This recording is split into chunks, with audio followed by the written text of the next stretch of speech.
Grammar's dynamic duo active versus passive voice. These two titans of sentence structure are always at the heart of every great story. Picture this: Grammarland, where sentences battle it out.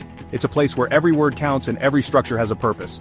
In one corner we have active voice, the muscular hero who always packs a punch. He's the go-to guy for action-packed sentences. He's direct, energetic, and gets straight to the point. No beating around the bush with this hero. But wait, emerging from the shadows is passive voice, shrouded in mystery. He often takes a back seat, but is no less important. He's a bit more complex, a bit more subtle. His strength lies in his ability to shift focus and add depth. Sometimes he's the hero, sometimes he's just misunderstood, but he always has a role to play in the grand narrative. Today we're breaking down the epic showdown, active versus passive voice. It's a clash of titans that shapes the way we write and communicate.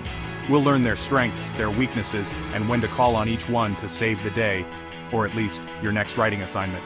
So, get ready to dive into the world of active and passive voice and discover how to make your writing truly super. Active voice, folks, that's your everyday superhero. He's the one who swoops in, grabs the problem, and solves it with gusto. In an active sentence, the subject is the doer of the action. It's like watching Superman bench press a falling satellite. You see who's doing what, and it's glorious. For example, the dog chased the squirrel. See, crystal clear. The dog subject is chasing verb, the squirrel object. Simple, elegant, effective. That's right. Active voice makes your writing clear and direct. It's the go-to choice for most of your sentences because it keeps things moving and engaging.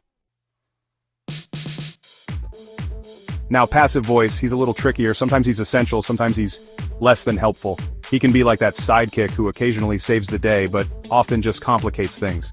In a passive sentence, the subject is having something done to it. It's like the superhero is caught in a net, unable to act freely.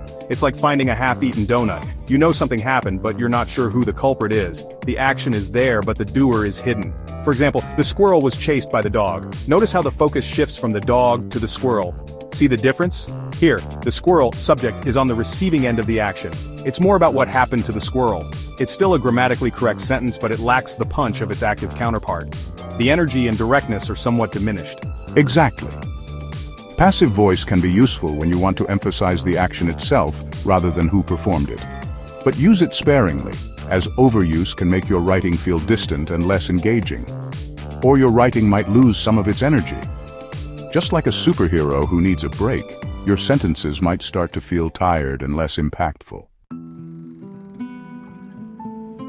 So, when does passive voice actually become the hero?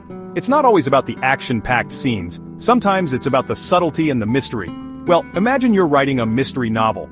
The atmosphere is thick with suspense, and every word counts. The last thing you want is to give away the ending on page 1. You want to keep your readers on the edge of their seats. The priceless diamond was stolen! Ooh, intrigue!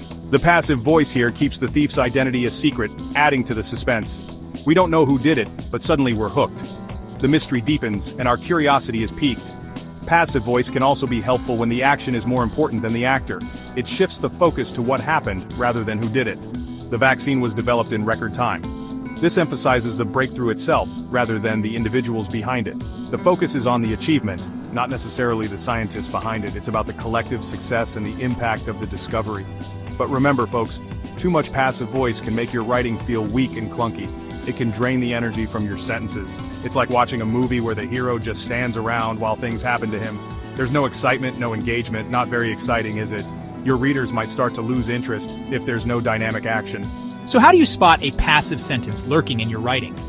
Look for forms of to be, is, am, are, was, were, paired with a past participle, verbs ending in ed, and, etc. These are telltale signs. If you see was eaten, is being chased, or similar constructions, or were surprised, you might have a passive voice situation on your hands. It's a clue that your sentence might need some reworking. And there you have it, active versus passive voice. It's not about good versus evil, it's about choosing the right tool for the job. Each has its place and purpose. So go forth, my grammatical warriors, and write those sentences with confidence. Use your newfound knowledge to craft compelling and engaging narratives.